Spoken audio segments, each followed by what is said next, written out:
Good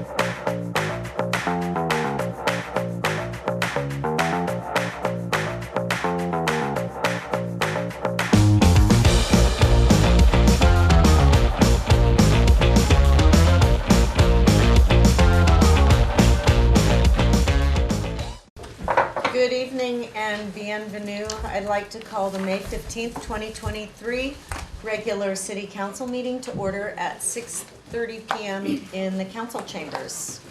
I do have a little something to read before we get started. I know none of you were present when I took my oath because only 2 people were there that night. So I wanted to read it to you. Just to remind you why I'm here.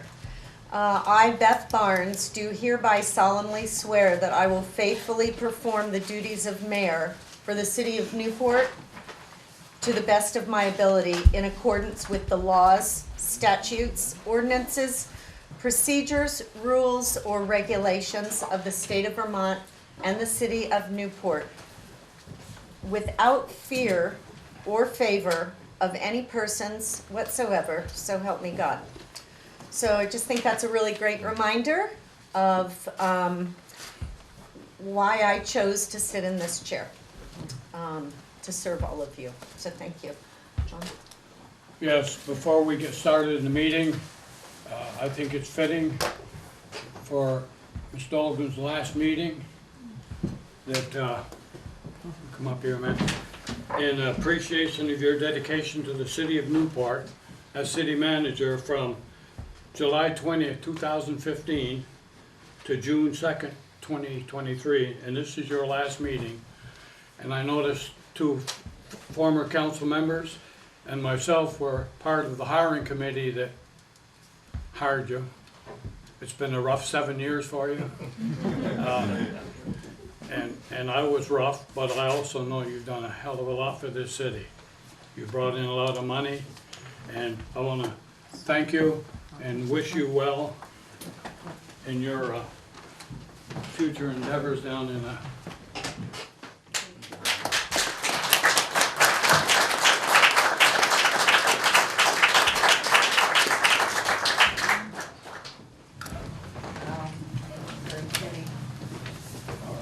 Thank you for that, John. So present tonight are council members Mr. Charbonneau, Mr. Wilson, Mr. Curtis, Mr. Vachon online. Are you there, Chris? I am here. Okay, hello. Mr. Jim Johnson, City Clerk Treasurer, and Miss Laura Dolgan, City Manager. The second item, or the second agenda item, is to approve the minutes of the May 1st, 2023 regular City Council meeting and the May 9th, 2023 special meeting minutes. Anybody want to make a motion for the May 1st meeting minutes? and I'll make the motion to approve the council minutes of 1 May 2023. Thank you, Mr. Wilson. Do I hear a second? I'll second. Thanks, Mr. Charbonneau. Any discussion on approval of the regular meeting minutes? Hearing no discussion, all those in favor say aye. Aye. Those opposed say no. Motion carried. I heard you, Chris. Thank you. Motion carried. The next is the approval of the May 9th, 2023 Newport City Council special meeting that was immediately convened into an executive session and consisted of one specifically warned agenda item, an internal discussion about the appointment of a public officer, 1 VSA 313A3. For those of you who might be unfamiliar with executive sessions and who may want to consider running for a public office, I'll start training you now. I'll let you know what an executive session is. It's a motion to go into executive session shall indicate the nature of the business of the executive session, and no other matter may be considered in the executive session. So we'll have little civic lessons here and there for those of you who would like to run. Do I hear a motion? I would move to approve the May 9, 2023 special meeting minutes. Your second? I'll second. Thank you. All those in favor say aye. Aye. Thank you. Motion carried. Agenda item 3 is public comment. Let's see. We have Jennifer Buerling, and the topic is laughter. Yeah, Would you like to come up, or would you like to speak from I'm there? just gonna speak for myself. Okay, thank you. So, at the May 1st, 2023 City Council meeting, you, Mr. Wilson, took great issue with the fact that I chuckled after your statement that you had received an education. And you stated something to the effect of, I learned that the City Council approved the general operational budget and the taxpayers voted to accept that budget. So we are not able to return expenses back to the general operational budget from the water and sewer budget. And you made this statement as though it was the first time that anyone had ever explained the concept to you. Well, Mr. Wilson, week after week, I educated you. Week after week, Ms. Chiarello educated you. Ms. Lads participated in your education. Ms. Hopkins participated in your education. You received your education on multiple occasions, but you chose not to learn. You tuned us out as we insisted that the city could not review the general operational budget without concurrently reviewing the water and sewer budgets, given that the city was transferring expenses from the former to the latter. You tuned us out and sat there complicit as the former mayor screamed at us, waving the audit report and slamming the audit on the table. You tuned us out and sat there complicit as nearly $100,000 of additional expenses were added to the sewer. You sat there complicit as nearly $150,000 of additional expenses have been added to the water budget since 2021. Now, conveniently, as Ms. Dolgan attempts to raise our water and sewer rates by 10.73%, you claim a newfound education, a newfound awareness that the city cannot return these expenses to the general operational budget. Your willful refusal to avail yourself of the education that was squarely before you is not a defense.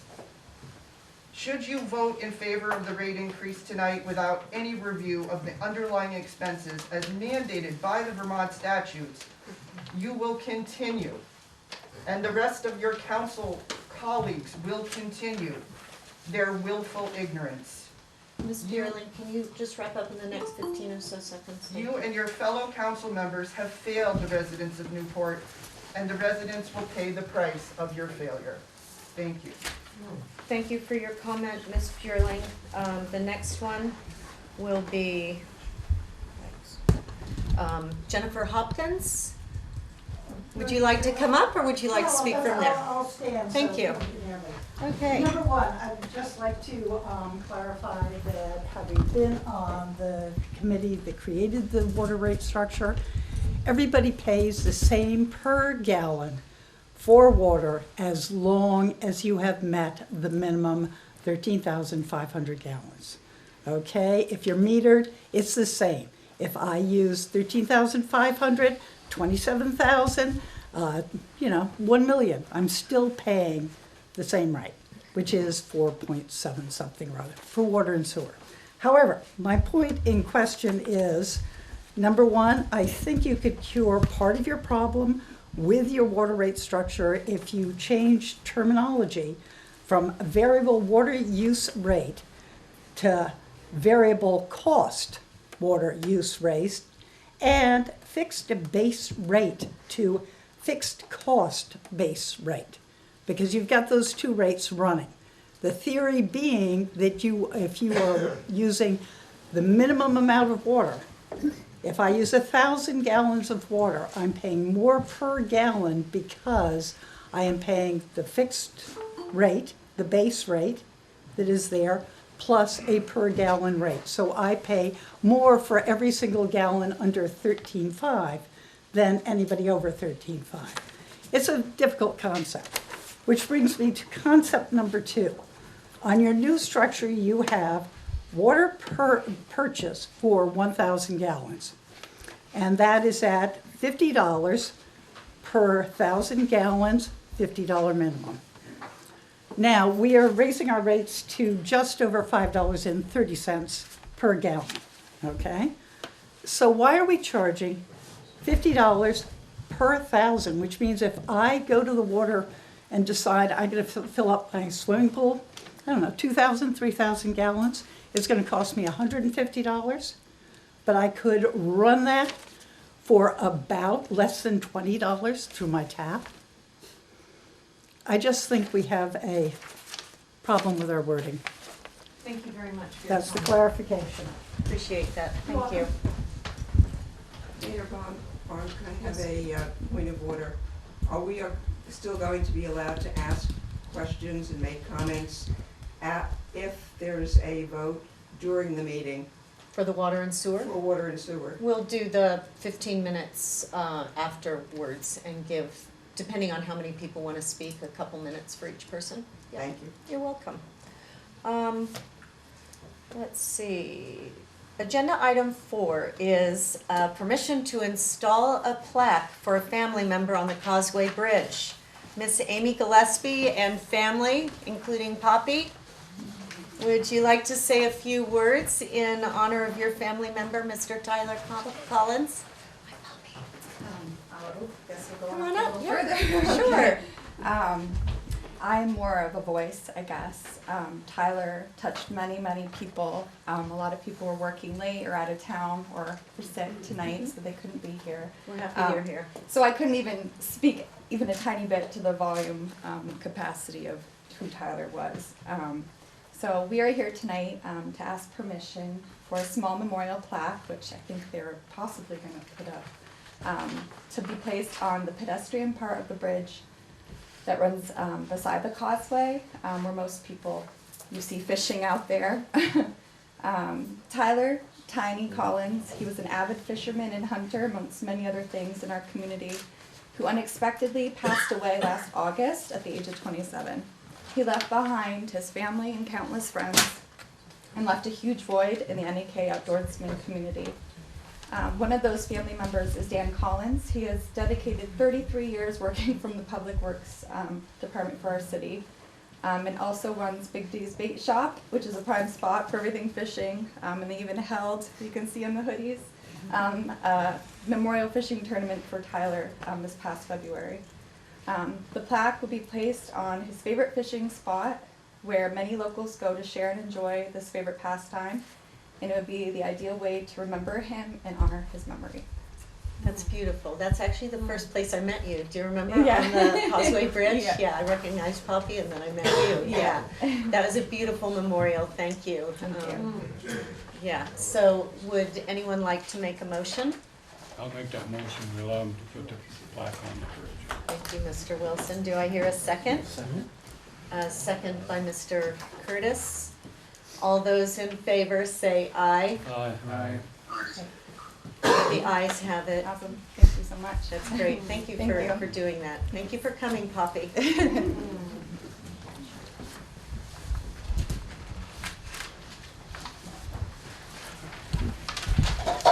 Agenda item 5, NCIC, which is an acronym for Northern Community Investment Corporation, Grant Contract Continuation of Services. Mr. Welsh, would you like to say a few words? Yes, I'll be very brief. Thank you. The city council entered an agreement with NCIC back in September to continue grant administration and grant management for projects that were initiated during the 3 years that we worked under a federal grant that was approved by USDA. That contract comes to an end in June. With Laura leaving, I talked with Laura about the possibility of extending the agreement for at least another 3 months. What I've tried to do is word this agreement to allow us to continue working on the projects that we're currently working on. So we wouldn't be taking on a lot of new projects or writing new grant applications, but trying to continue to move these projects forward. Probably one of the most important things to get going is the corrective action plan for Gardner Park. which comes into two of these other large grants that are kind of on standby until we can get that problem corrected. So if, I'm happy to try to answer any questions. You have a copy of the draft. Basically, we would do the reporting, we would work with architects, engineers, we would do the requisitions, and work with the city administration and the department heads to try to keep the projects moving along. Between now and September, they won't be closed, so the city will still have to find another plan for how to manage these grant projects after September, but we'll move them along as much as we can. So I'm happy to try to answer any questions. Under the current agreement for the first 9 months, for the 9-month period, October to June, the contract was for $30,000.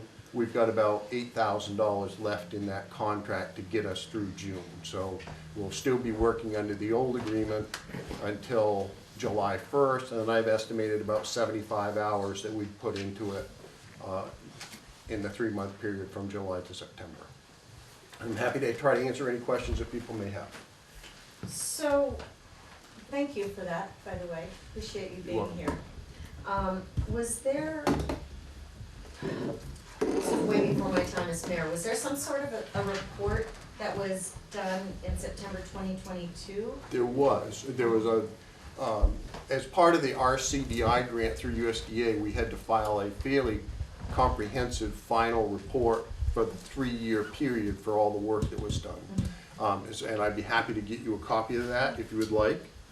And would maybe the other city council members would We like have a copy provided as it well? before, so It's people on have our- had it. If you look at that meeting, it is on our website, and it was provided to the council at that time.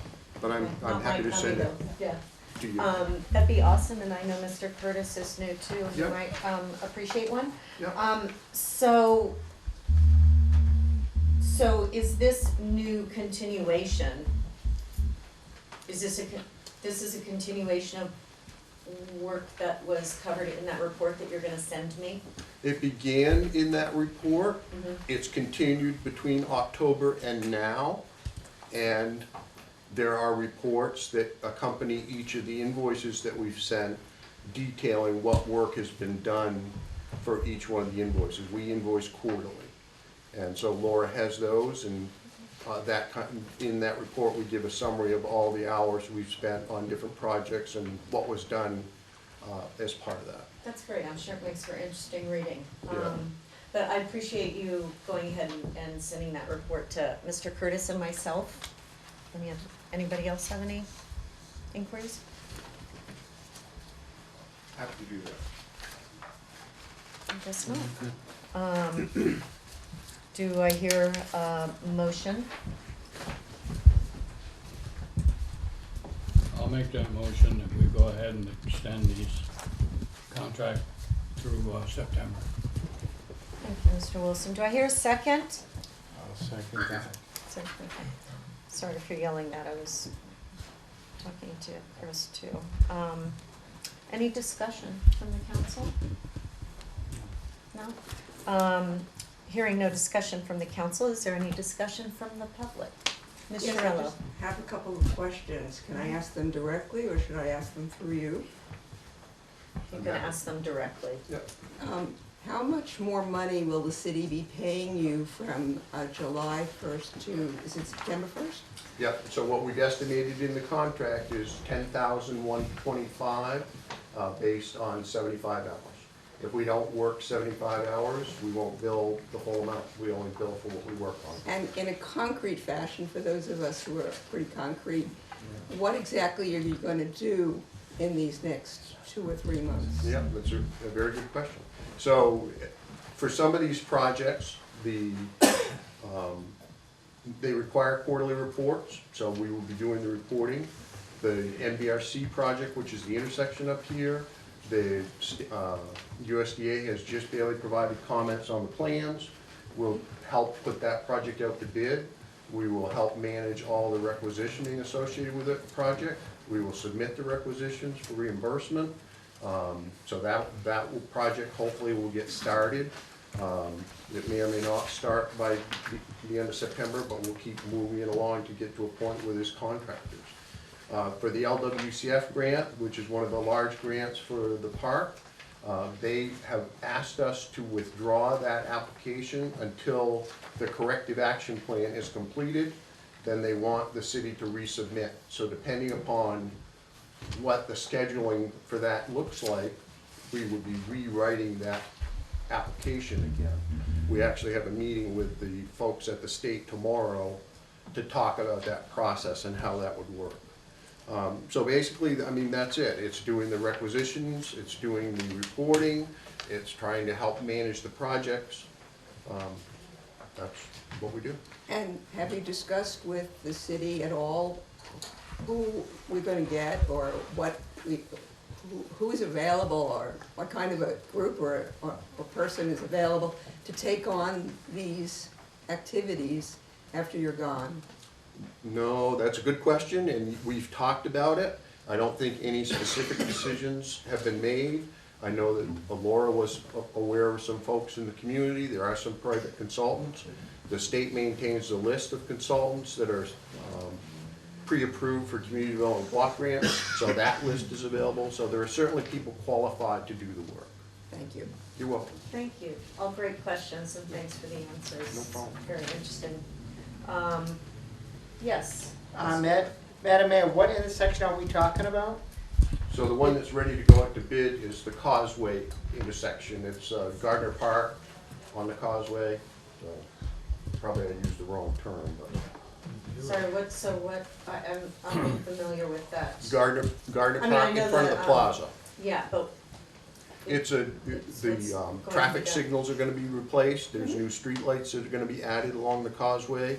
The signals are gonna be connected so that they'll all be able to talk to each other about the timing sequences. So that's what that project is. That's great. So they don't now, they don't talk to each other now. That's a Tom question. They're still pretty clever. Yeah, okay, I look forward to that. And when was that gonna start again? I'm sorry, So I missed that. we just barely got the bid documents reviewed by USDA. They have to approve everything. Once that's all approved and they've authorized us to go to bid, it goes to bid. That'll probably take at least 3 to 4 weeks for bids to come back. Bids get reviewed. Once that's done, USDA has to approve the issuance of a contract. So that process will continue under their regulations. Great, okay, thank you. I think that's probably all. So did we, no discussion, okay. So you've made the motion and we've seconded it. All those in favor say aye. Aye. Sorry, was that an aye, Chris? Correct, yes. Thank you. The ayes have it, motion carried.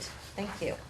Thank you very much, and I do Yeah. just want to say very briefly, it has been a real pleasure working with the members of the council and particularly with Laura Duggan and the staff here. They've been phenomenal, so thank you for the opportunity. Thank you. I'm sure we'll see you again. Have a great night. Good night.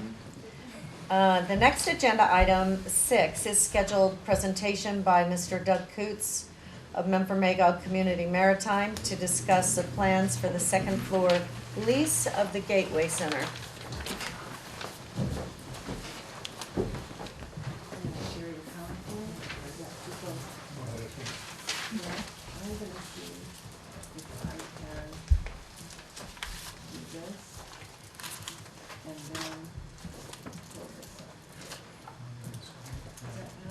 Make that a full size, You can, yep, you can have it, and then I have Perfect, thank you.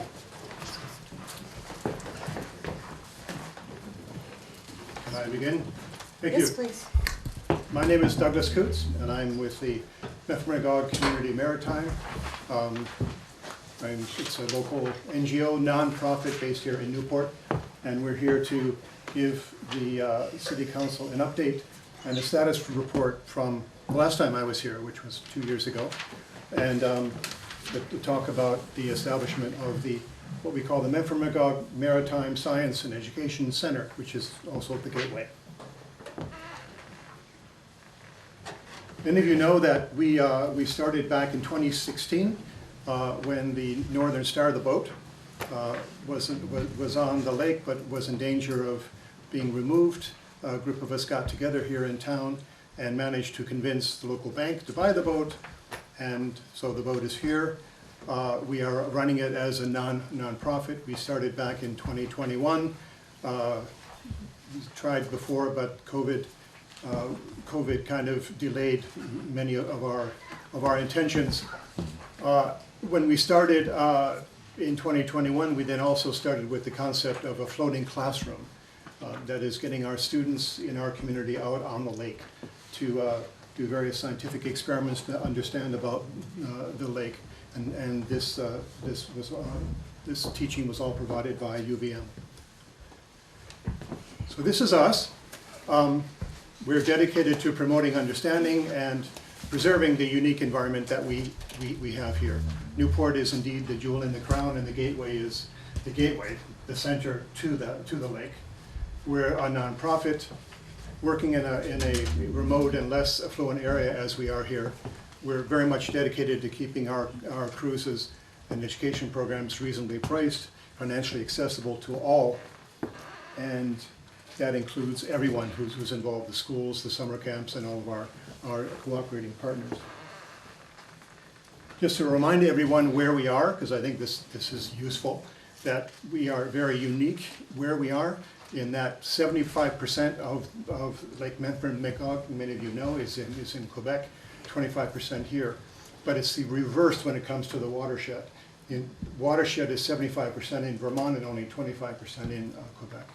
None of us here on this side of the border take drinking water from the lake. 200,000 people on the Quebec side drink the water. So obviously when they drink water, they're concerned about the water. And all the 4 tributary rivers in the Northeast Kingdom flow north and flow into the lake. The point being is that there's a lot to learn about the ecology and the environment that's unique in this area. So, the plan. Basically, we will transform the gateway into our small Newport version of the Echo Center in Burlington, and I'm assuming many of you or all of you are aware of the Echo Center and how that works in Burlington on Lake Champlain. It'll be our home base for summer education activities, including the City of Newport Day Camp. Based on the success of this floating classroom, which we started a couple of years ago, it's been amazing. The principals, school administrators on that have said, can you try to do this all year round as a destination for us, not just in the short summer season on the Northern Star. So the whole idea is, as they do at the Echo Center, we'll provide hands-on and lake-focused year-round educational programs in environmental science and watershed ecology for the students here in our area. And the plan eventually is that we will then expand to the Quebec schools around the border, around the lake, I should say. And as many of you know, the population is double and triple what it is here on the other side of the border around the lake. We feel as an organization that we need to invest in our youth so that they appreciate what we have here in the watershed, otherwise we will lose it. The future is not gray-haired folks like me and a few of us here. It's our kids. And our motto that we like to repeat is, we preserve what we love and we protect better what we know. On préserve ce qu'on aime, on protège mieux ce qu'on en connaît. It's very important. So the floor plan, I think all of you know the gateway well. On the first floor will be movable exhibits, local history, and ecology, watershed, things like that will be covered. We'll continue with the receptions and the meetings and all that, and we'll manage those on behalf of the city. The second floor will be a classroom with science labs. The Rubenstein lab, which is at the back of the Echo Center in Burlington, will help us set that up. And it will also be a small section of it office space for our local partners and collaborators. So Mike Welch was just here, he's left now. I wish to acknowledge NCIC was very helpful at the last briefing that I did for you a couple of years ago. He was in the room and after came up to me and said that they would help us with the roadmap.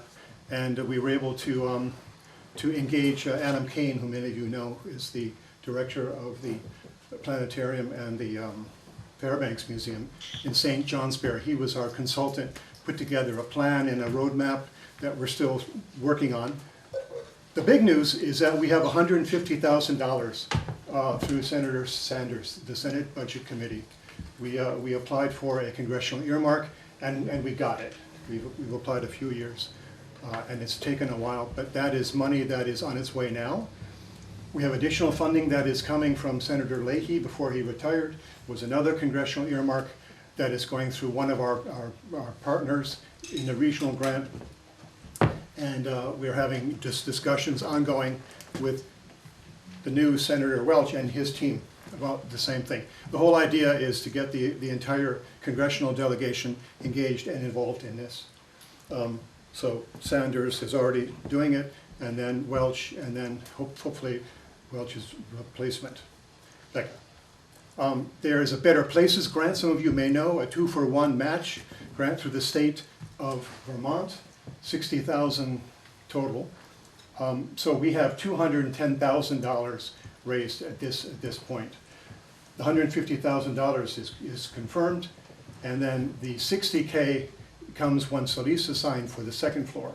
We are signing the second floor lease first because then we can get the $60,000, which is going to be used for the exhibits, and then for the first floor, that will come later, hopefully later in the summer once the repairs are complete. There's a number of maintenance issues still outstanding on the first floor.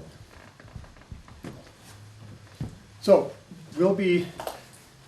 the Science and Education Center will be the main anchor for downtown Newport, all consistent with the waterfront and downtown master plans, the four-season outdoor recreation community strategy that it's called. Visitors, tourists will all be drawn down to the gateway, learning about the history and the ecology of Newport and the lake and the watershed. They park here, they make their way down, and there's the gateway, the center, as a welcoming gateway to the lake. Rubenstein Lab, as I mentioned, is going to help us with the scientific experiments, technical side. They will be helping us also with UVM and then ECHO to duplicate what they do here. The Watershed Association, MCI, is the Watershed Association on the Quebec side. For my sins, I'm on the board of MWA and also MCI on the Quebec side. Northwoods Vermont Land Trust, and a new partner has come forward we hope to work with that will start again a summer sailing school, which was historically something we had here in the Bay, with a special emphasis on adaptive sailing program for the physically challenged. That's it. Thank you for that presentation. Are you available for questions? I am. Awesome. Should I stand, sit, or? You can do whatever you want. Okay. You can do whatever makes you comfortable. So, lots to digest there. Lots of great opportunities. I especially like the adaptive sailing. I've spent a lot of time reviewing this weekend. So you said you were talking about the first floor, but I thought this lease was only for the second floor. This lease now that you've got to look at is for the second floor, because that's what's ready. And we need a lease in order to proceed with the Better Places grant. And then the lease for the full place, including the first floor, I suspect will come later in the year, or later in the summer, once the first floor is ready. There evidently is a lot of maintenance on that has to be done still. I guess my one question is, I know loads of us have had a lot of fun during the winter in dances and concerts and community events. And so when you said the first floor as well, it just kind of made me think, what am I gonna do next winter? Right. Part of the plan is that we cannot just take over the first floor and be it just an education center or whatever. It has to be removable displays and so forth so that they can be pulled out. So if there is a function that wants to be there, then they can still use it for that.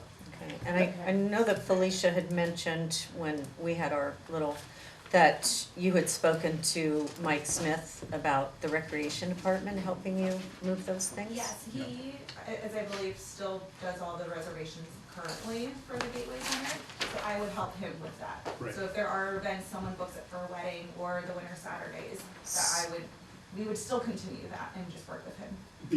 The Fairbanks people sent me on a tour when we started a couple of years ago with this planning to the, what's it called, the Lake Champlain Maritime Center in Vergennes and the Echo Center, both to see how they do it, because they have that same issue where they have all these events, but then they have their museum space, and you can't obviously have people going around.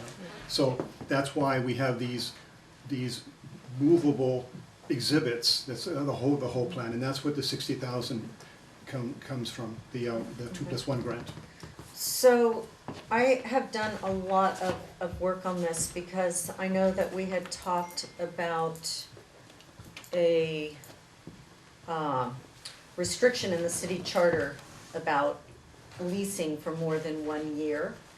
And leasing to anyone for more than 1 year. Our city charter says that the city-owned property can't be leased for more than 1 year or sold for more than $1,000. So our city attorney did issue an opinion on that back in 2017. But as I researched the opinion, I saw that the repeated reference was to state statute 1061 in his opinion. And state statute 1061 is the sorry, I'm going slowly because this is a lot for me to, is the conveyance of real estate. So his opinion refers to the conveyance of real estate and not the lease of real estate.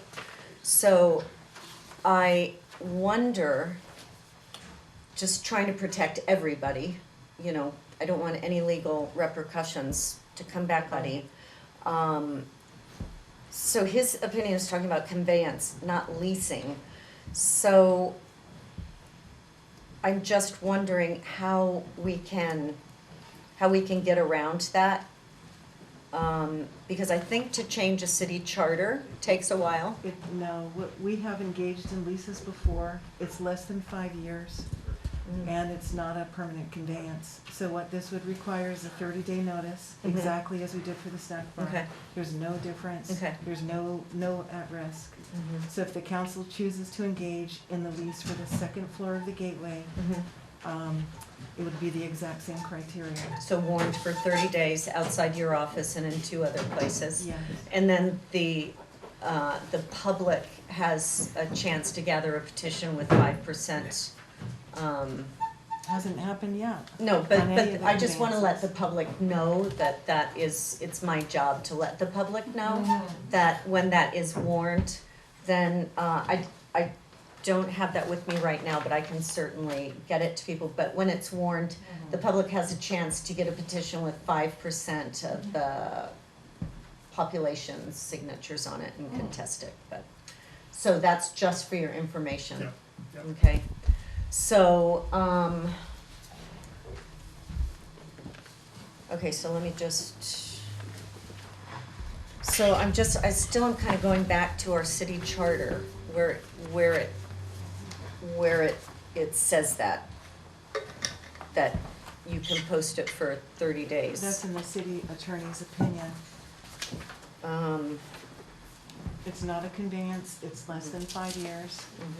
Once the city council approves it, we post it for 30 days, that's your public Yep. comment period. If there's no comment received, then we get the authorization from the city attorney to sign it.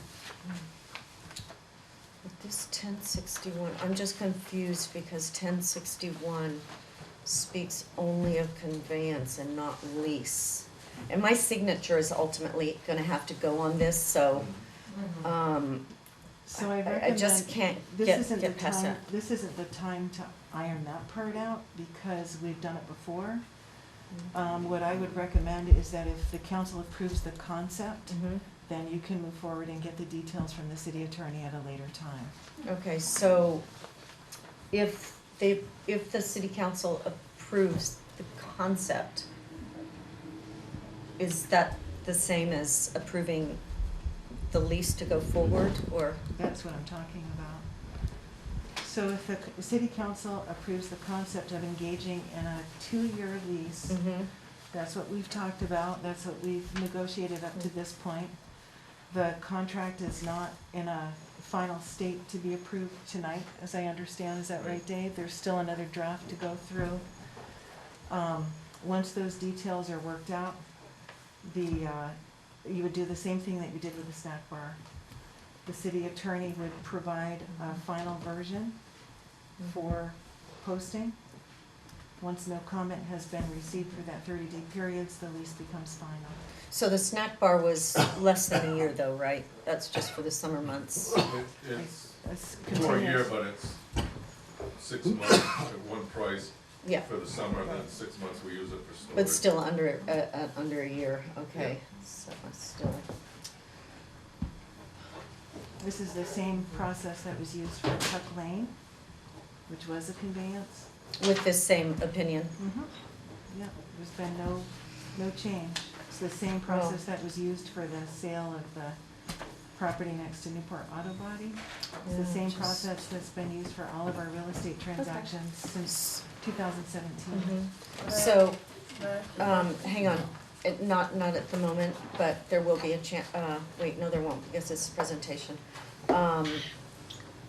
So, I'd like, so I send this back to the city attorney for his opinion on his opinion? Is that right? I I'm just- think what it, I'm I think confused what it comes because- down is making sure that you're not confused. So if you Mhm. need to speak to the city attorney directly, Yep. since you're not listening to me or our past practice, perhaps we'd be more comfortable.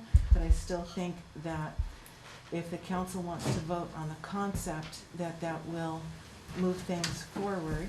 Okay, And that's, Yeah. you hope to be in there by Mhm. June 1st, We do. although I'm not sure you're gonna be able to meet that deadline. Yep, and we can't proceed with the exhibits and all that plan with the state grant program unless we have a signed lease. Yep. That's why So- we're going for the second. thank you for that. Could you just let the minutes reflect that I did have questions about this, just so that I know that my concerns were expressed? Okay? So? Am I allowed to ask a question? Mm-hmm. I'm just, what are your concerns other than, like, letting us have an education center for longer than a year? Abiding by the city charter, Okay, abiding so by the it's city just charter, the- on absolutely. education Everything I center do itself. is to protect the city and also to protect you. Yeah. And I have a good, Yeah, I'm going sorry, forward. open it. Shall I Get- stay standing? Yep, right. If you get you can say, I don't care. We're looking for a second floor lease, that's what is on the thing for tonight. Yes, Your long-range plan is to take over the building the whole building, on a lease only.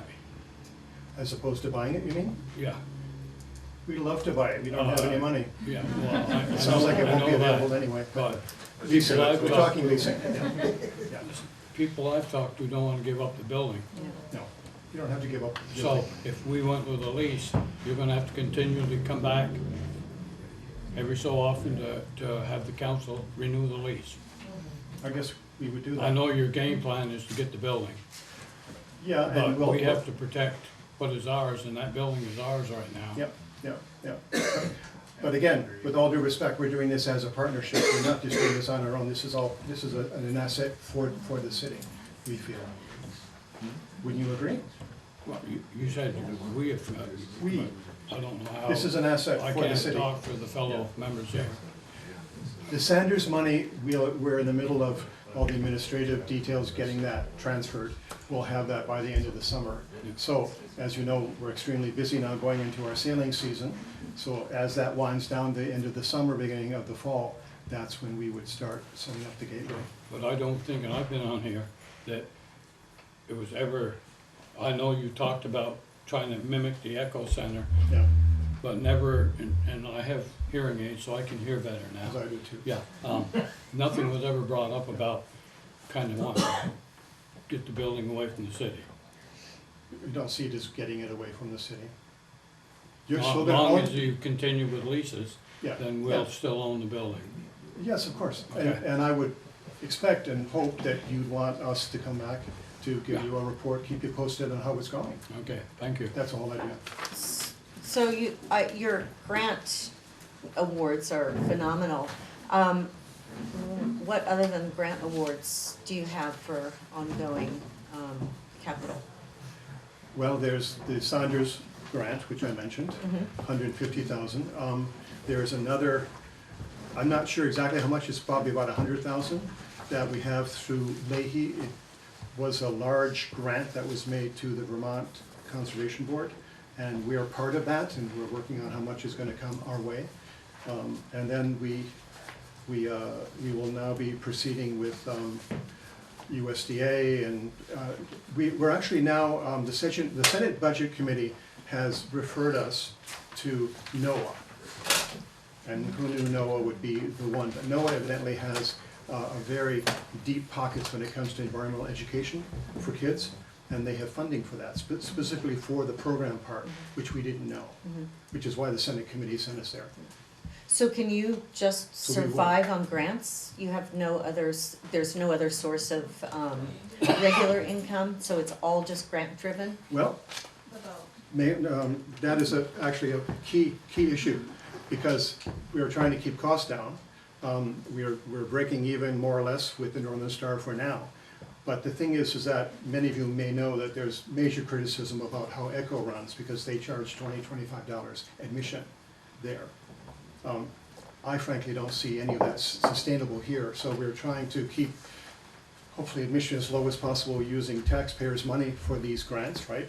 So we're an NGO and a nonprofit, we're gonna try to keep our costs as low as we possibly can, but still cover costs. So it's grants for now, Beth, but down the road, we're hoping that we'll get a few additional private sector donors in the region that will come in and then help us sustain this.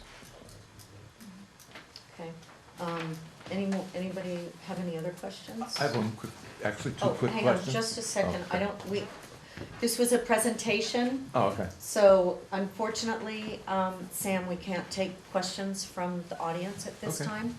But can I say I'm really glad you're here? Thank you. Yes, anybody else? Kevin, you've got any questions? Chris, any questions? I'm all set. No? Clark? No questions? Okay, somebody wanna make a motion? Oh, wait, I had one more question, sorry.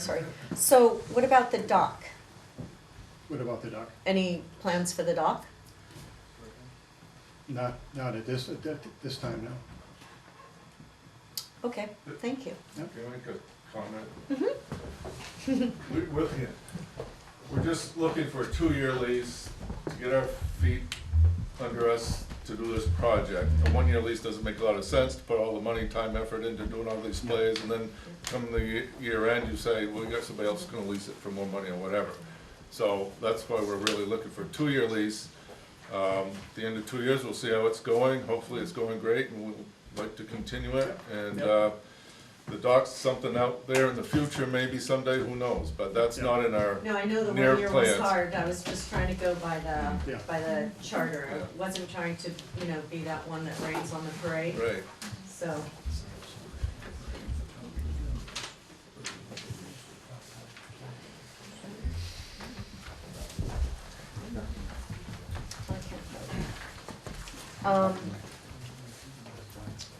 Yeah, so do I hear, did you have any more questions? Yeah, on this. Okay, go ahead. That's just a draft. Okay, but in the draft, but they want an approval tonight and signature. They want an approval in concept, not a signature, just in concept of moving Okay, forward with the because lease. what this is saying is it goes through 26 It has options and to then renew. up to 27. It has options to renew. The process would be exactly as you have described. So tonight, we would be going for 1 year. You would be going for approving the concept of a 2-year lease for the second floor of the gateway. Concept doesn't What's a mean we don't have concept? to sign it Um, anyway. Yeah. The concept basically means that you're endorsing moving ahead with the lease. Through a motion, though. Yep, And a motion is a legal, you would put a motion on the so table it's a motion. that would endorse moving forward with a 2-year lease. You would give the attorneys time to iron out the last few details. When the project, when the lease is ready and agreeable to both sides, it would then go for the 30-day public hearing, public notice period. And when the 30 days is done, assuming that there's no objection, you would then sign it. So it is a motion tonight, so not Yeah, and- conceptual. I'm just confused with the word Yeah, concept. because if we go forward now,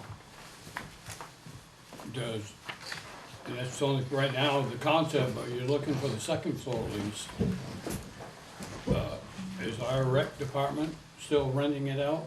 Or suddenly MCM is now the, The rec department will be working with MCM. There's, I don't think there's any reservations for the second floor at this time. So if there were to be some reservations, that's something that they would work out. This is, if you do sign the lease for the second floor for 2 years, you get steady income for 2 years on the second floor, which is, it is not getting sporadic income. I understand that. I guess too, I'm curious if we do get an opinion on this opinion, oh, We don't currently have any rentals for the second floor. well, not now. We have it in the past year. So I just want to throw that out there. But it is very useful when we hold events there, like mother-daughter, Yeah, that- mother-son-in-law, all that stuff. It was a great space, actually. So if the council passes it tonight and the opinion on the opinion says that it is in violation of the city charter, then what happens to the motion? The attorney has recommended language for tonight. I saw that, yeah. It's called, the attorney has recommended motion to approve the lease agreement with the Men for Magog Community Maritime for the second floor lease of the Gateway Center, subject to approval by the city attorney, and to authorize the mayor to execute the agreement.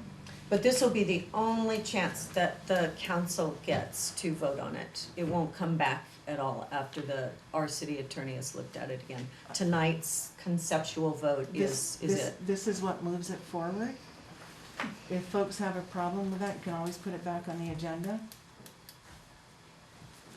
Again, this is the same process that has been used for a number of our land transactions. I would remind the council that when Newport Natural Foods leased the entire gateway is for a 3-year contract. Same process. Was it the same opinion? Oh, The yes. same? Oh, Okay. yes. Yeah, there's nothing new here. I just guess I can't get past the sale and So I'll just give my conveyance. 2 cents. I'm not against the idea. It was suggested to us if we couldn't make a decision or wanted to talk about the lease agreement, we could do it in executive session or hold a special meeting. I would feel more comfortable whether the executive session is tonight or a special meeting in a few days, but to make sure for the folks that presented, there's a June 1 deadline, and the city manager is leaving on June 2nd. So that's my 2 cents. Would you like to make a motion for a special meeting? A special meeting doesn't actually need a motion. Oh. We just certainly We can hold just- it. So do we just postpone this then until we have a chance to have a special meeting? Table it maybe for the Well, if we special table meeting? You could executive session it tonight. Since we've already, yeah, I don't want another one in executive session tonight. We could do a special meeting, postpone it until our special meeting, I'd like which- my colleagues' thoughts though Yeah. as well. Sure, I would too, yeah. Can I get some clarification? Let me just get, Chris, I don't know what he said. Chris, I'm gonna see if I can turn up this volume, Chris, hang on. Can you hear me now? Try, is that, I think that's better. Can you hear me? Yes, I can hear you, can you hear Chris? Better? I'm just wondering if we do make the motion tonight, is that, it's not a, we still have the option of talking about it again, but it allows the MCM to continue with their grants, correct? As long as we get a signed contract, we can start this crowdsourcing grant.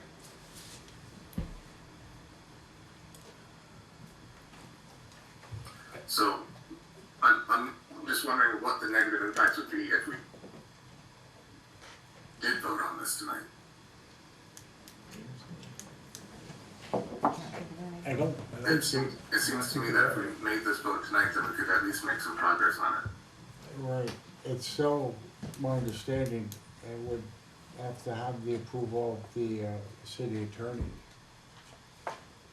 to hash out any problems or details.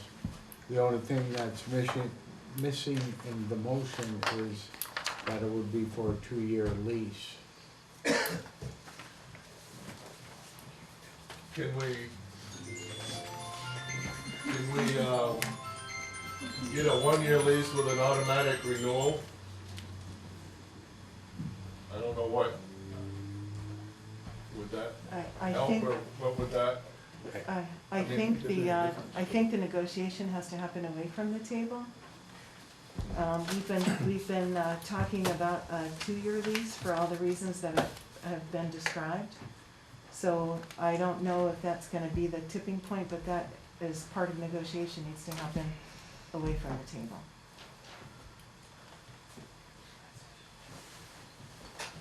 So I see that in the motion itself, it says it's subject to approval by city attorney, which seems to be the bit of the hang-up that's happening. So the motion is only taking effect if the city attorney approves, is that correct? Correct. So in that case, I would like to make the motion to approve the lease agreement and with North Jamaica Community Maritime for the second floor lease of the Gateway Center, subject to approval by the city attorney and the authorization of the mayor to execute the agreement. Do we need to put for 2 years in there? no, he's already done that, Oh, so, okay, subject to the lawyer. okay. Do I hear a second? I'll second it. Okay. All those in favor, say aye.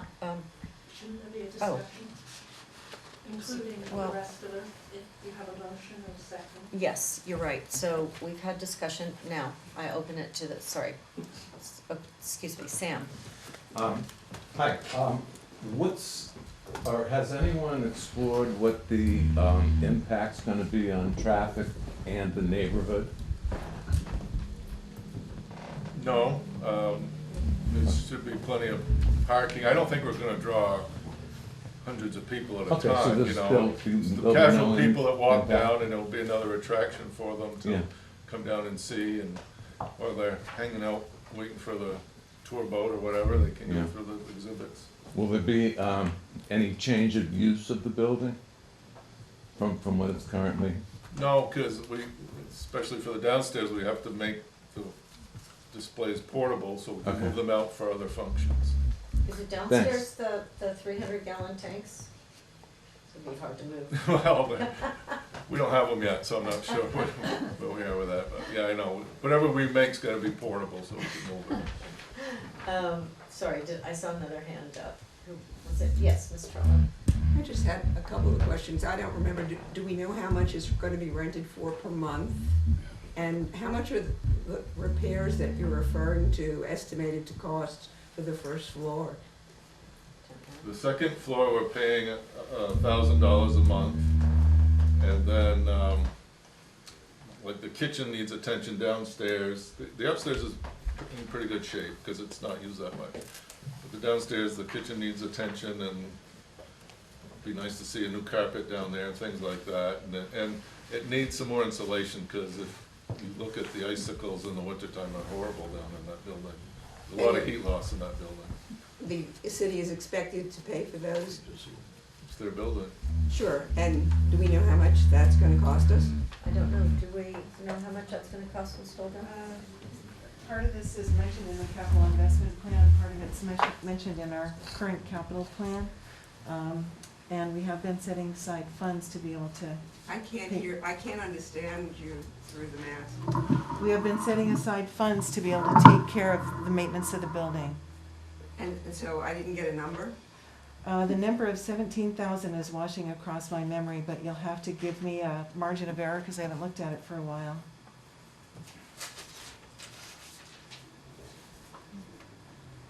Yes. Are the dance floors gonna go away? No, they will stay. Oh, The dance good. floors are also movable, so Yeah. we clear them up before the events and then they get taken down. Perfect. So this is gonna be a silly question, will we have to rent it back? No. Will we have to rent it No. back If from you? it's a city function, you get Okay. to use it. Okay. If somebody from out wedding or something, you have to rent. Thank you for that.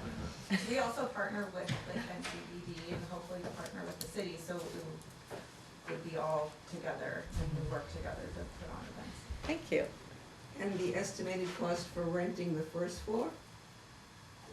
We have not discussed that. It'd be reasonable, we don't want to scare anybody away. No, I meant for the rent you would pay to Oh, us. we haven't, the first floor, we don't know yet. We haven't gotten there. So right now, we're just looking at the second floor and we've got a motion and, yes. With regards to the city attorney's review of, or his opinion, I say that the opinion, even though you've done other leases beyond a year, that opinion is incorrect. That opinion only refers to 1061, which only refers to the conveyance of property. It does not in any way convey any remote idea that it affects a lease of the city. The city charter states clearly that 1 year is the maximum that you can lease that. This is not just the city charter, this is Vermont state law. So that charter was ratified by the city of the Republic of Newport. It was then sent to the Secretary of State, who then referred that to the legislature, who signed that into law. If this opinion is going to stand from the attorney, and this was done back in 2017, it should have been sent to the Secretary of State for clarification to be sure that it met the challenge, and it does not. You're So saying if- the so- opinion should have been sent to? That's correct. The opinion should have been sent to the Secretary of State for clarification. It does not refer to the lease of any property. It is not worth the paper it's written on. If you sign a lease today for 2 years, you will be in violation of state law. I'm making you aware of that now. Any leases that you've done in the past, based on this letter of opinion, have been in violation of state law. Well, Their best bet is to postpone the vote on this, to send that letter to the Secretary of State to get their approval that it meets the letter of the law, which it does not. And then at the next meeting, you'll know whether you can issue them a 1-year lease or more. At that time, they'll have a 1-year lease. At that time, you can, the city council can make a motion to put on the ballot to change that city charter. Once that's done, it will be sent to the Secretary of State, it will be sent to the legislature, and you can have whatever number of years that you want. But right now, you're restricted to 1 year. you know, And all leases that have been signed before this are in violation of the Vermont state law. So, thank you for that. Perhaps this has been sent to the Secretary of State, this, All I can say is that This, I don't know. we've been using our city attorney since 2015. We have had very sound advice from them, and. This is not. Well, I disagree. Well, I the have Secretary of State I'm will not tell gonna you. do a debate with anybody. Yeah, I'm letting you let's know not that debate. we pay significant fees for our city attorney to provide us with sound legal advice, and they have been doing so ever since. So that's a little, Mayor Barnes? yes, no, it's I not. okay. have one more No, comment. oh, I have one more comment. Is Sure, that please, thank I you. am absolutely 100% supportive of this project. I just do not want to see them enter into a lease that makes them legally at risk. I want to see this project go forward, but not in a fashion that would jeopardize it. and I totally agree. I love the idea. I got one here, and whose hand is it? Is that yours, Dennis? Is that your hand? Got one here and then you. Go My ahead. comment was just on. No, oh, sorry, I was pointing to Jennifer. Thanks. Just on the city charter, a number of years ago, the small building, dock building, was leased under permission granted by a vote of the city. It was leased for 5 years. The 3-year one for Newport Natural Foods, I don't know, but I do know back in the 80s, it was a lease that was done and approved by the city voters to extend the term more than 1 year. Thank you. Absolutely correct. The charter is clear in 1 year. I have the charter right with me if you want to see it. Here? Yeah, I have an old print copy of the Okay. charter. Thank you for that. So you said it's clear that it's 1 year? That's what it clearly says in there, yes. I think our Thank city you, Mr. attorney. Chanette? Sorry. What you can do is lease it to them for 1 year Yeah, and then give them the right to first refusal or renewal it's a at great that idea. time. Yeah, And that takes care of the I problem. think that's totally. right. Yeah. Yeah, I like that idea. You have a motion on the Yep. table and you have a second. And I think our city attorney is gonna get on any minute now. So, we already made a motion for 2 years, did we? Or, no? You No. did put a time Oh, limit. okay. Do I hear a motion for, We already did. oh, we did for the 2 years? Okay, sorry. There's a second. So that was for the 2 years, so now we No. have to go back? It wasn't for 2 years, was it? It's 2 years. And the approval to sign a lease for 2 years, the second floor, subject to approval by the city attorney. So now we have to undo the, I don't know why you have to undo anything. well, because it's gonna be for 1 year? It's not making any sense. Chris, Yes.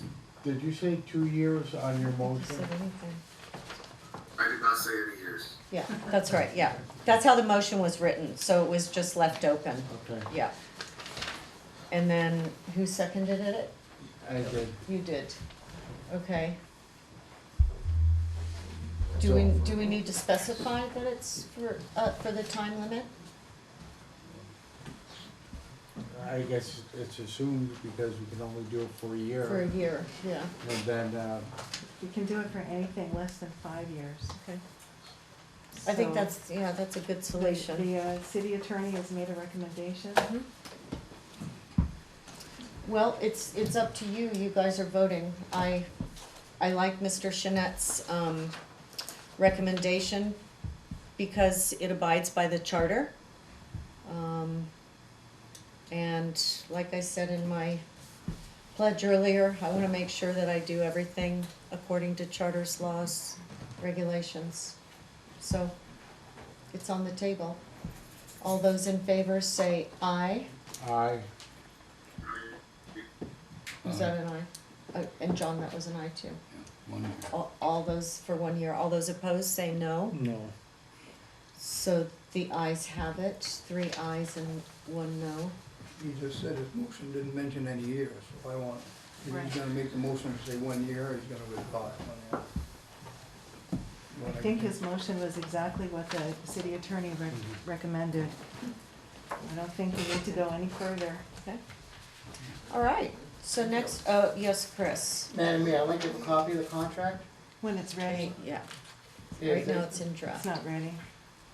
It's confidential at this point because it's not ready. It's in draft. Is it, how can it be confidential with all due respect if you just had it out and voted on it? Well, I guess we'll give you a copy then, I'll send it to you tomorrow. Yes, one last one. Yeah, I just, as a point of order, we've had problems before with motions that sort of morphed in the middle, and then it wasn't ever clear what the council voted on exactly. So can it be repeated exactly what the motion was that was for, made, seconded, and then voted on, so that we know what it is exactly it says? Jim, do you want to read it back, or? Chris to repeat it. Chris, would you be nice enough to reread that? Thank you. Motion to approve the lease agreement with Magog Community Maritime for the second floor lease of the Gateway Center, subject to the approval of the city attorney, and authorize the mayor to execute the agreement.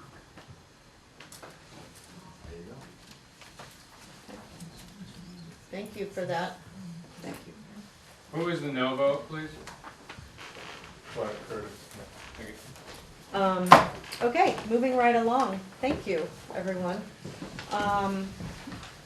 Next, we have the Planning Commission appointment. Is Mr. Manette here? Oh, there you are. Yeah, Would you like to say a few? you have our memo. The commission has interviewed two candidates, discussed the applications, and it was unanimous and the recommendation that the council has. So, are those secret negotiations, or are we allowed to The know? interviews and the planning commission discussion were in executive session. Uh-huh. It's our view that if we were to get into any of the details, the council would need to go into executive session. But in any event, the commission was unanimous. I think Mr. Sinnet will confirm that. Okay.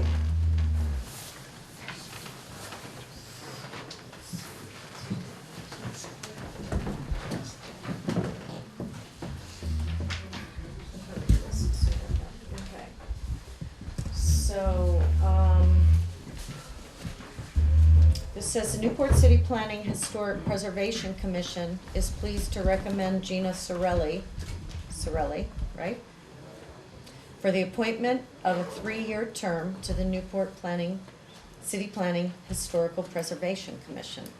Do I hear a motion? I'll make that motion. Do I hear a second? I'll second. Thank you. Any discussion? Hearing no discussion, any discussion from the audience? Hearing no more discussion, all those in favor say aye. Aye. All those opposed say no. The ayes have it, motion carried. The next one is agenda item 8, delinquent tax collector appointment.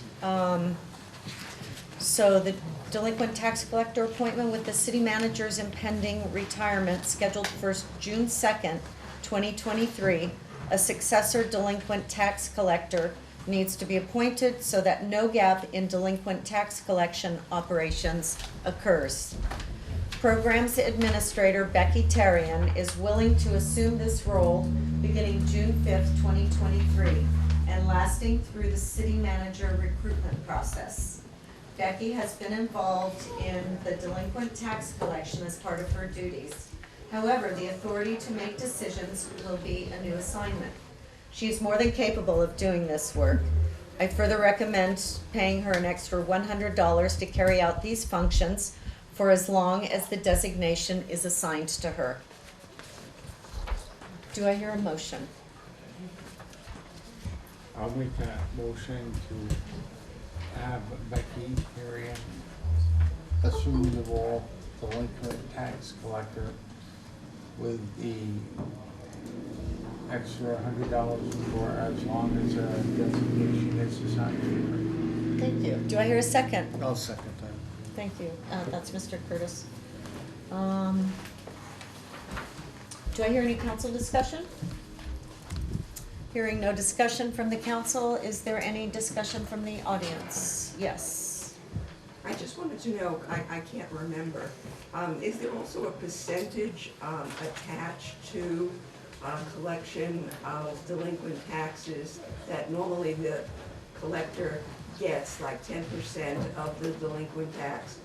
Because then maybe the extra $100 isn't needed. I don't know. I'm just asking, is it or isn't it? I don't know the answer to that either. I think Ms. Dolgan's been the delinquent tax collector, so maybe she can answer that. 100% goes back into the general fund. Thank you. Great. I didn't know that. Now I do. Thanks. Yes, Ms. Gerling. I just am curious if there's any requirement of the city with these appointments to post these vacancies. And if that answer is yes, if the jobs have been posted. I just don't want to see someone come along and challenge Becky's appointment because the city didn't carry through with, I mean, most governmental agencies have to do some sort of public posting of a position, and I'm not convinced that's happening, so. Right.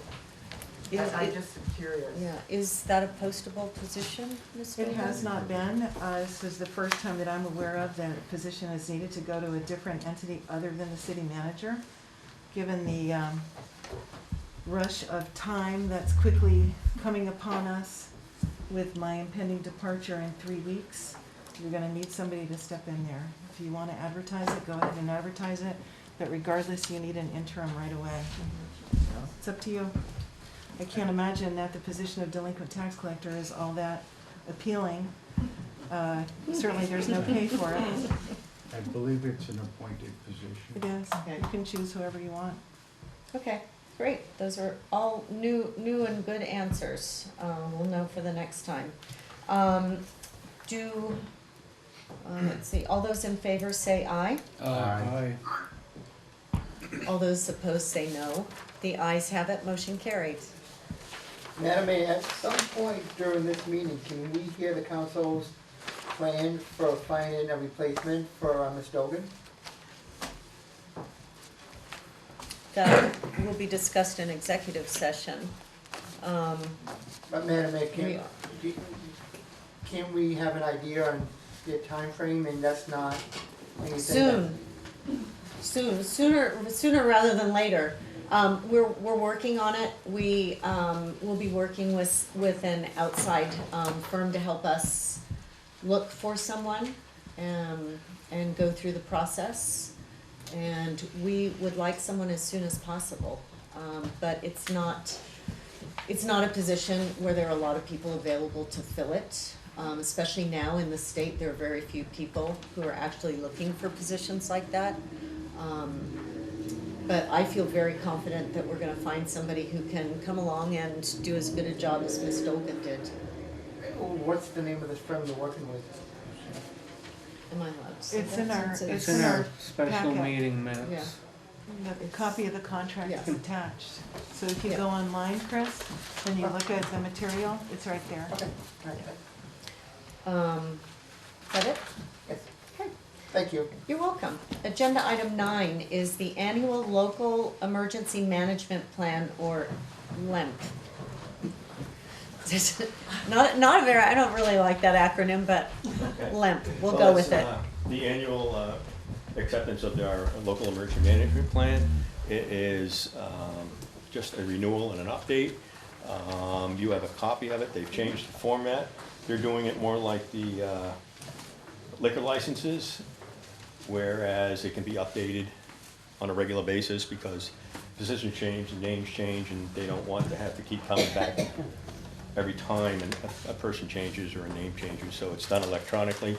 It's already been submitted and accepted by the state. Mr. Curtis gave me a couple of corrections this morning. Mr. Wilson gave me another correction tonight. So when I get back to the office, I will update those. Oh, that's all right. That's all right. Great.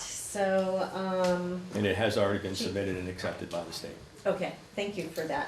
Do I hear a motion to accept the limp? I'll make that motion that we accept the limp that he's already put in. Thank you. Do I hear a second? I'll second. Thanks. Any discussion from the council? Thanks. Any discussion from the public?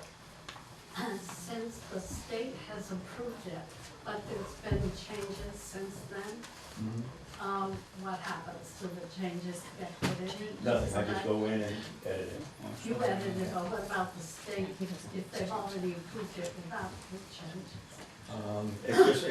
It's a moving document so that they don't have to go through this every single time there's a change, because positions change, names change, and they don't want, they take us on our ability to be able to just keep the information updated. Okay, great, And- thank you. Thanks. Just for the record, I don't care that my name's spelled wrong. I I totally don't care. I am It's- not a proofreader. It's- I can read It's like- any paragraph you put together, as long as the first and last letters are right, I can read it. Don't so. even change it. It's like, it does, nobody's gonna care. So, okay, it sounds like, we're done with that one. Okay, you do have to have a vote. Oh, I'm sorry. I beg your pardon. Sorry. Sorry about that. All those in favor say aye. Aye. All those opposed say no. The ayes have it. Motion carried. Thank you very much. Thank you for being here. Agenda item 10 is the water and sewer rate adjustment. I wanted to say, first of all, thank you to the public who took time to submit the questions and comments. And also thank you to the city employees, because I know you spent hours and hours preparing the answers. So thanks to everybody. So do I hear a motion?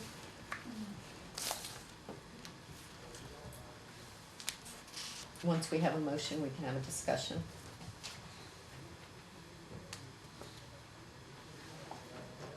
Are we gonna discuss the answers to the questions? Entirely up to the council. We've responded. Council has the information in front of them. There's really not much more we can do. It's up to you how you want to Okay. proceed. Then I'll ask for a motion to pass the water and sewer increase.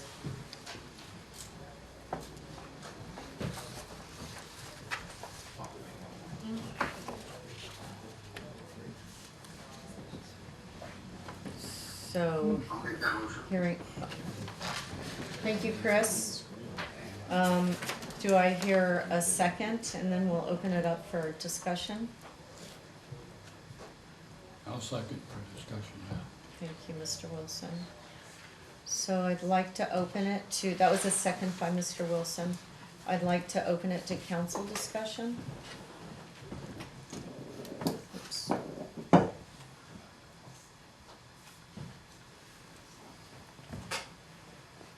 No? Clerk, any discussion? I'd like to hear from the public first. Kevin, do you have anything you'd like to say right now? John? No, I've been being educated for the Okay. last few months, so Okay. I'll just wait to see what we get. So, in the interest of time, and there are probably a lot of people that, or I'm guessing there might be a few people that wanna say things, I'm gonna set a 15-minute limit on questions, which would put us at about 8:10. And, go ahead and start with 2 minutes, and we'll see how it goes. So thank you for that. Does anyone have a question? Yes, When was the last time there was a rate increase? 8 years ago, 16. 16? 7 years. 7, sorry, my 16. math isn't very 7 good, years ago? 7. Mhm. And this is a 10% increase? That's pretty So good. annualized like a percent maybe. Yeah. Do we know what inflation's been over the last 7 years? I'm not the number person, what is, The CPI last year was 8.2%. Okay. Thanks. sure. Ms. Beerling? So I just would like to respond to this gentleman. Part of it is that when the water rates were first put into effect back in August of 2016, the way that it was structured was on a $500 gallon usage, which was the state average for a two-person household. So people that had families instantly, like if they had a family of 4 using the average amount of water, their water and sewer bill doubled. So, and it started to create, in my opinion, additional income for the city. And there was surpluses involved. And so this is why there's been such a long time since a rate increase. Expenses have been moved from the general operational budget systematically into water and sewer. And now it's at a point where there's so many expenses in there that they need to raise rates again. In my opinion, this council needs to do a very thorough inspection of what expenses are being placed in water and sewer. If they are legitimate, so be it. But there are expenses that at first blush really cause one to raise an eyebrow.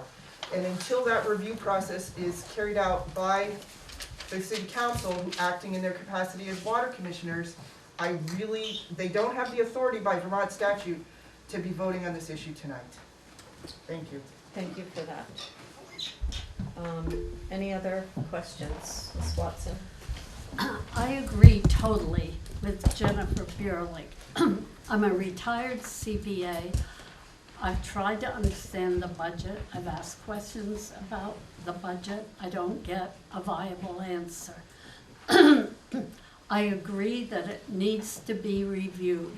It has to be based on expenses. That's the way it is stated. We don't just automatically raise revenue. We need to understand what all the expenses are and what makes up those expenses, especially when you are taking people's salaries that are in the general budget and putting them in water sewer. There's an easy way to do that. People put in timesheets. I mean, it's done everywhere else. And to use the answer, this is the way we've always done it, is not an answer. Thank you. Thank you for that comment. Anyone? You've got a Anyone hand else? raised online. Oh, hand. Yes, Paul Manette, would you like to say something? You have 2 minutes.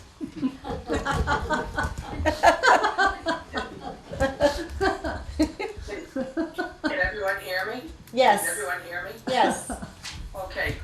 I would just like to remind the council that the organization DUMP was very successful in getting in the Act 50 permit that the city could no longer treat leachate, which meant a $180,000 loss in revenue to the water, not to the water, but to the sewer budget. So that was $180,000 that has to be made up somewhere on the sewer side. And so I just wanted to let everyone know that that is lost revenue to the city, and it has to be made up somewhere by the users. And that's all I wanted to just remind the council and everyone that that revenue was lost. Thank you. Thank you. Thank you for that, Mayor Manette. So we still have some time. Jennifer. I just think that you should consider if you have really phrased that $50 per 1,000 gallon correctly on there, because if you approve the rates as they stand, it will be that way, and I seriously would suggest that you change some of the wording that has nothing to do with the rates. We assume that you guys know what you're doing when you're approving this rate increase. Thank you for that. Just to clarify what Jennifer's referring to, those are the rates that we charge the truckers that come and get water for pool fills, and most of them are out of town. I know like North Troy was charging $80, I think at the time. I don't know what they charge right now, but we were losing revenue, so, for what they were taking versus Yeah. what we were getting. I mean, I agree, Yeah. if, one of the things is, it's whether that should be 2,000 gallons is gonna cost $100. I mean, I don't know how much it costs. We don't have many people here that do the pool fills here in Yeah. town. Most of them are out of town truckers that come in and get our water. Well, you might be cutting off a revenue source I by would- raising. Yeah. Yeah, that's all. Thank you. Sorry, and thank you for allowing us to go back and forth That's with all that. right. We're all learning something. Let's see, Ms. Shirello.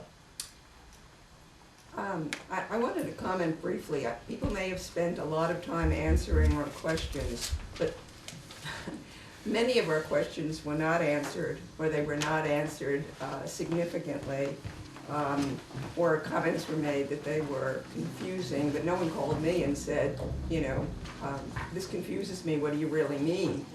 At any rate, in getting answers, one of the answers was not responsive, but it was interesting, and that was that the report on page 79 lists all the sinking funds. And it noted over a series of years what happened to the water tower sinking fund. Went from 60,000 about 10 years ago, it's all the way up to 405,000 approximately now, and it got raised about 85,000 this last year. Every time you put money into a sinking fund, it makes, it gives you something that you need to subtract from how much money you've got available. It's all very nice to have this 405,000 in the sinking fund, but why are you doing it in a year where, or in a series of years where you know that you're going to cause a lot of subtractions or deductions? I'd like to know what's the difference between the water tower sinking fund and the water tower replacement fund. And I'd like to know, you've got written down that you have ARPA funds, deferred income, coming in 2023 of $1,274,000 in a sinking fund. I'd like to know what all that means, because it was all news to me, and it means that when we look at the general budget and the water and sewer budget, we also need to look at these balances, because that's money that can be paid out to pay our loans or whatever it's being used for. So what's one question that you would love to have answered? What's just one question? What's the difference between the water tower sinking fund, the water tower replacement fund, and what are these ARPA funds, deferred income? What does that mean to us in terms of money? That's, yeah, any, do you respond, or, yeah, come on up, Becky. Thank you. So, the water tower sinking fund is to be used toward one or both of our water towers. I would assume when it was put together, it was for the one we currently have. The WTF replacement fund is water treatment facility. So that's to upgrade that at some point. And the ARPA funds are the funds we received because of COVID. And the council had wanted to use that toward the water tower and the reservoir cover. So if you've got a million, may I ask this one last question? One last question, If you've of got course. $1,200,000 that can be used for the water tower, why do you need another 405,000 plus we've given you permission to take $100 million loan on the new water tower, and you're saying that we're being threatened with the fact that we're going to need all this extra money for that loan that you're going to take of $1 million when you've already got $1.2 million and 405. I believe when the voters voted for the water tower, that's gonna be almost $5 million. That's the going rate for a water tower these days, I Okay, guess. I'm sorry, so And it's that a was little voter bit more. approved. Okay. Okay, Thank thanks. you. Thank you for that, the question and the answers. Appreciate it. Okay. Yep, go ahead, Jennifer. So I just wanted to comment on the chatter that is occurring in reference to the loss of income for the leachate. To be honest, it does not matter, because the analysis should not be a revenue-based analysis. The analysis is an expense-based analysis when setting water and sewer rates. So you could lose $500,000 worth of revenue, and if you're still meeting your expenses with what you have coming in for revenue, then you, by statute, don't have the authority to raise rates. The entire presentation to the city council was about revenues. It should have been about expenses. Curiously, there was not one mention of expenses, but the Vermont statutes make it clear that the rate has to be needful, and it lists what the revenues can be used for expenses.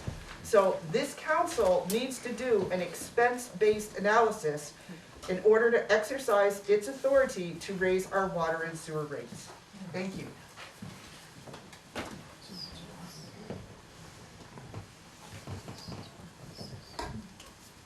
Thank you for that. Okay. Anybody else have any questions from the audience? So I've actually, when we get these packets, I actually really go through them. I mean, you can just see my agenda. It's got every piece of food and coffee on it. So one of the things, the water and sewer is a huge subject, but I remembered from before I was mayor, questions about audits. And so I thought, well, I'll just take a little look at the audits. And I found it really interesting. I'd never studied audits before, even really looked at audits. And it's, you know, it's a lot of numbers. But one thing I did notice, I went back as far as 2017, and I noticed that they were listed on the website, beautiful website. But on 2020, there was this confirmation letter, and it was the only year that there was a confirmation letter. So I don't know if they come out at certain times or what, but I was interested, so interested I highlighted stuff. And in this one in 2020, it identified material weaknesses in the numbers. It identified, let's see, it said there were suggested there were material weaknesses in the reporting. And then I didn't see anything after 2020 to indicate that those material weaknesses had been rectified. Do you know if they had? Can I look at that? Yeah, if I can see it through my notes.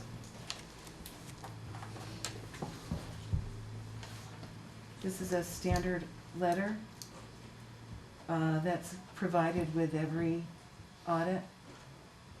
It doesn't say that there's a material weakness. It says, it defines what a material weakness is.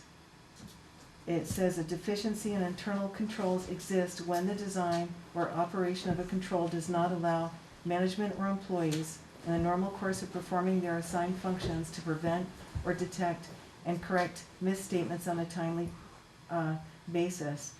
A material weakness is a deficiency or a combination of deficiencies in internal controls such that there is a reasonable possibility that a material misstatement of the entity's financial statements will not be prevented or detected or corrected on a timely basis. We consider the following deficiencies in City of Newport, Vermont's internal control to be material weakness, in-house accounting limitations. As is common in small operations, the city's personnel do not have the experience and training needed to prepare year-end adjustments and prepare its financial statements complete with notes in accordance with the accounting principles generally accepted in the United States of America.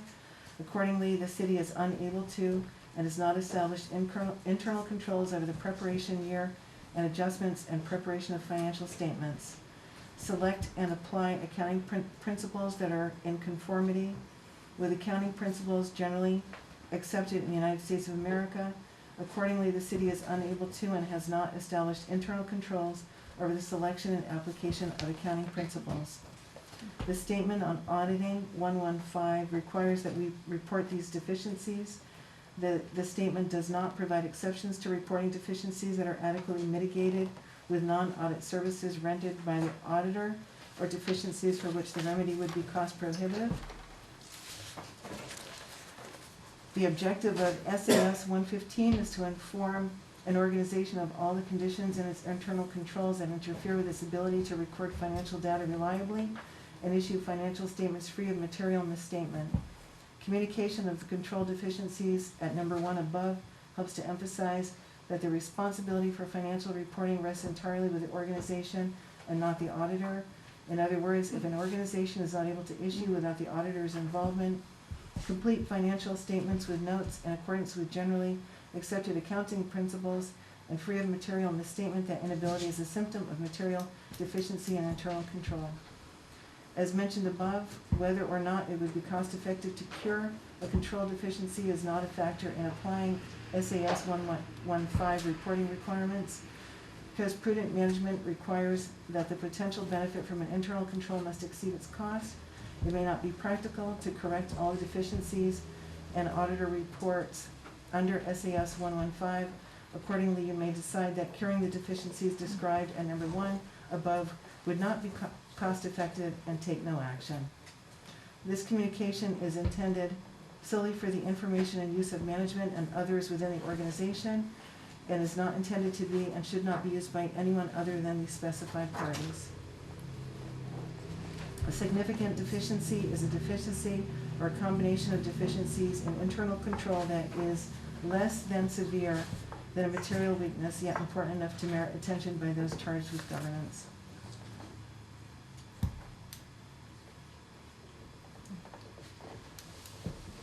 So I must have misread it because I thought it said that it was pointing out material weaknesses in, yeah.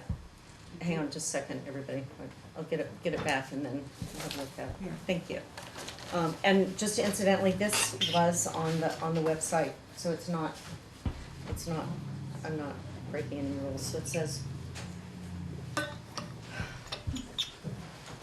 it says, we consider the following deficiencies in City of Newport, Vermont's internal control to be material weaknesses, just as Ms. Dolgan just read. The in-house accounting limitations, as is common in small operations. The city personnel do not have the experience and training needed to prepare year-end adjustments and prepare its financial statements, complete with notes in accordance with accounting principles generally accepted in the United States.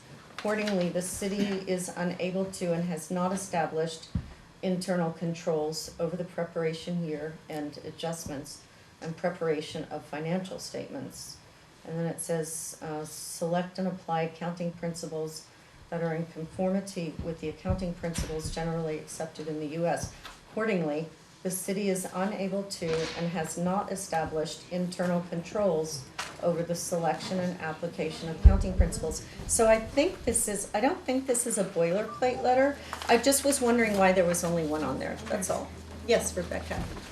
We probably do get issued that every year. Mm-hmm.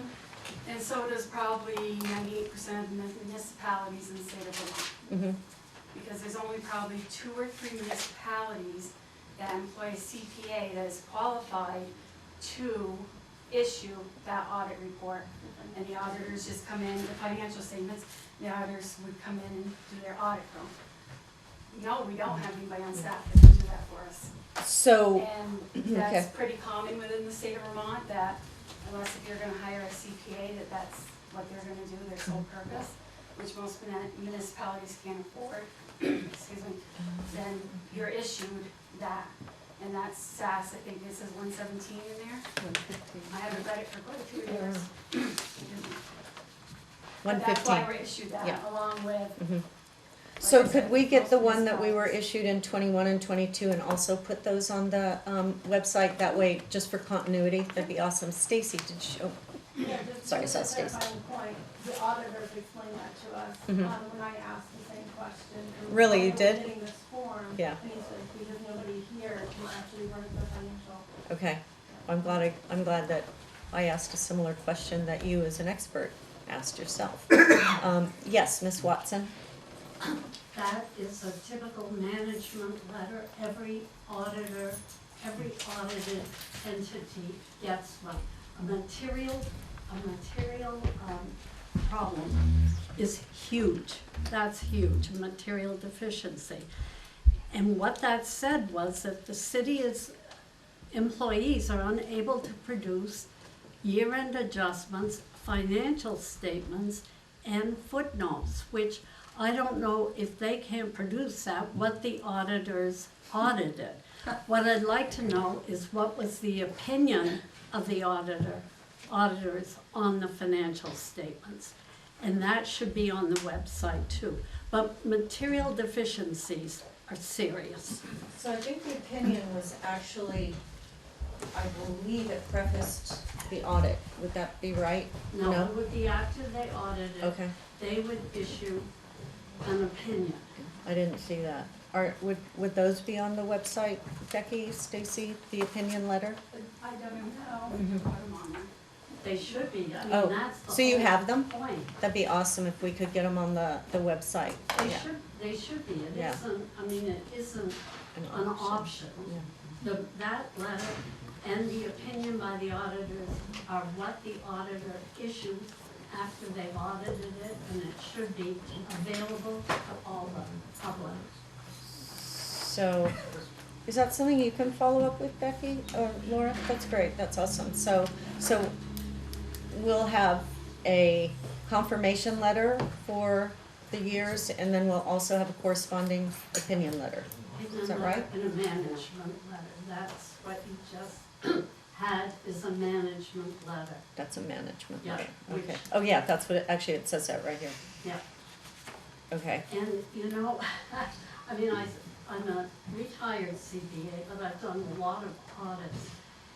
And what scares me is unless the council knows what management letters for each year and the opinion for each year, and the fact that financial statements, footnotes, and year-end adjustments are not being made, I certainly wouldn't recommend voting on the water and sewer budget unless they purposely audited that, and there's no management letter, and there's a positive opinion.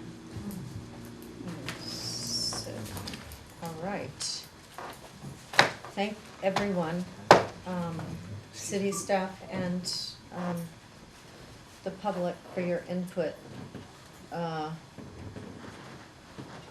So, hearing that lively discussion,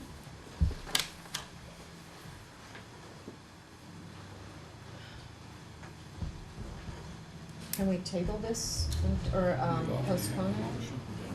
I do, oh, shoot, no. Okay, so knowing what we all just heard, what you just heard, do those in favor say aye? And those opposed say no?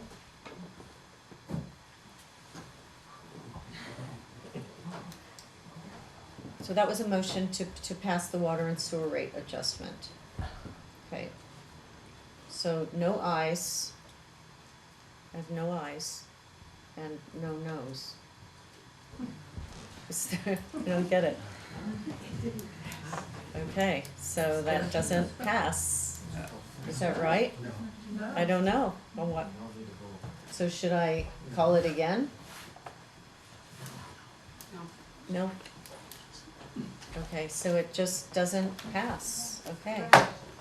Thank you. Motion denied. That's the first time I've ever said that. Okay. Madam Mayor? Yes. So it was 10% for water and 10% for sewer, is that correct? 10.73 For both? for one of them. And like 10.1 for the other. Was that right, Rebecca? 10.7 for and 10.1? It's Yeah. 10.1, not 10.0. Okay. So, the next agenda item, is the mayor's update. And then we will go into executive session. I just had a couple of things I wanted to say for the mayor's update. We got a letter from Mr. Tom Franks, who's the new CEO of North Country Hospital. He was very appreciative of the flowers in the city. He says when the new physicians come to interview, that's one of the things that they comment on. So thank you to Mr. Goslin and his team for that. And this morning I was at the legislative breakfast, as was Mr. Wilson, and Mr. Chris Young was honored as the principal of the year of the state. Yeah, so it was like, yeah, it was a well-deserved, and if you didn't know, now you do. Yeah, so if you happen to see him, please extend your congratulations. Yeah, and yeah, that's all I've got.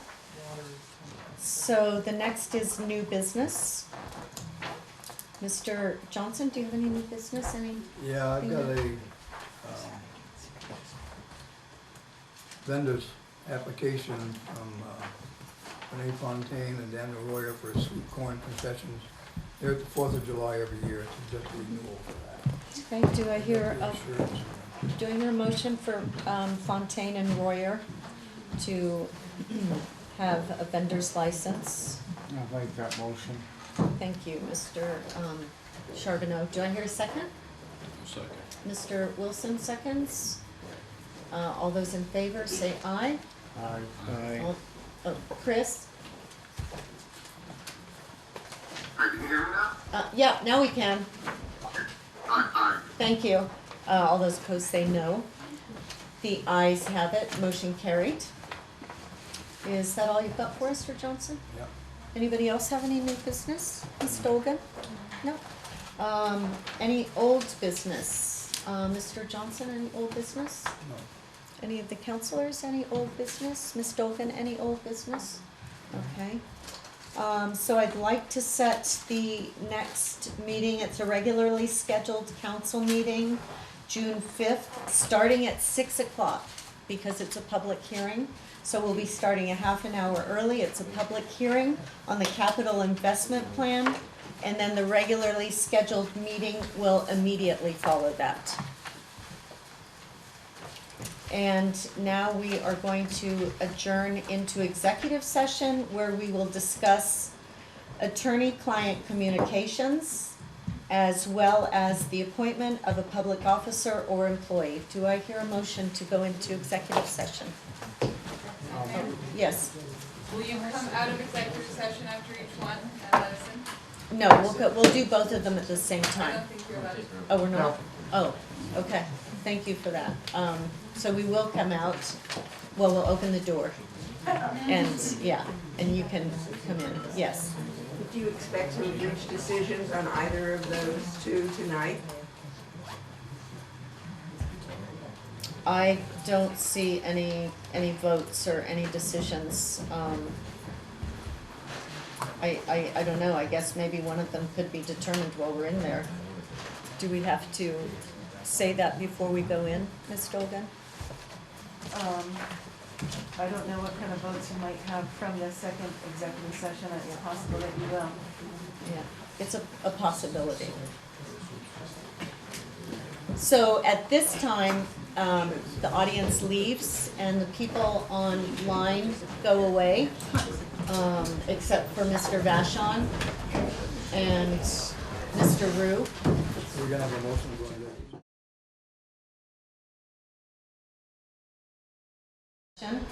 You have to take it now. Pardon me? You can't take action in executive session. No, I mean, there was nothing to take action upon, sorry, yeah. And we're gonna make a motion to go into the second executive session. Do I hear a motion? I'll make a motion to go into executive session to discuss the appointment of a public officer or employee under 1 VSA 3A3. Thank you. Do I hear a second? Second. That's Mr. Curtis. All those in favor say aye. Aye. Chris, the ayes have it, motion carried. Do you expect to make a decision on this? Probably saw that there was a special meeting held last Tuesday. And the firm, the council came out of executive session and voted to hire a firm called Municipal Resources, Inc. And they're working on that recruitment now, so I'm optimistic that there'll be something posted maybe within a week. It takes a little bit to massage the language and make the job look appealing. So they're gonna go through that process. And that's the update. Okay, I'm sorry, yeah. That was signed the 10th or something. Oh, and, next one would be, guess we'd have to have a motion to adjourn. Yeah. So, I'll entertain a motion to adjourn. I'll make that motion. Kevin? Do I have a second? Second. All right. And we're adjourning at 9:42. 9:44.